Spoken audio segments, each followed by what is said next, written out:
Salmon মাছ, এখানে আমি butter আর একটু গার্লিক গ্রেট করে নিছি, আর একটু চিলি আর টারমারিক, এতেই হয়ে যাবে।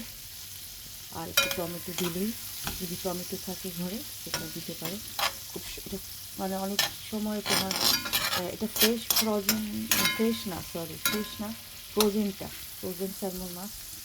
তো যারা অনেক ব্যস্ততার মাঝে থাকো তোমরা, তো তোমরা এই ফ্রোজেনটাই নিয়ে কীভাবে খেতে পারো। একটু গার্লিক জাস্ট বাটারে, অবশ্যই বাটার ব্যবহার করবা তোমরা, কারণ যে সয়াবিন তেলটা যে আমরা খাই, যেটা সয়াবিন তেল আসলে শরীরের জন্য ভালো না। আমরা বাটার খেতে পারি, অলিভ অয়েল খেতে পারি, আর গার্লিক যদি সাথে থাকে তাহলে বড় বড় রোগ থেকে আমরা বাঁচতে পারবো। যা রোগ বালায় সব কিছু আল্লাহর হাতে, কিন্তু আমরা এই বড় বড় রোগ থেকে বাঁচতে পারবো। বড় বড় রোগ থেকে বাঁচা যায়। আর মাছ খুবই ভালো শরীরের জন্য। যাদের বিভিন্ন রকম কম্পিটিশন আছে তারা মাছ খেতে পারে।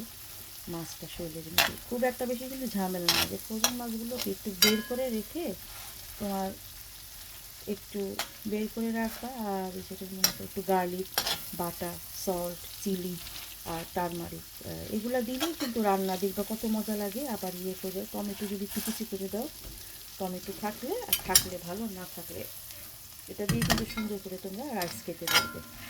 খুব সহজ, কিন্তু রান্নাবান্না খুব একটা বেশি কঠিন জিনিস না, যদি তুমি জানো ঠিক মতন করে। দেখো যে আমি কতক্ষণ লাগে, আর এগুলো এত সফট থাকে, তোমার বেশিক্ষণ কুক করতে হবে না, খুব সফট থাকে মাছগুলো।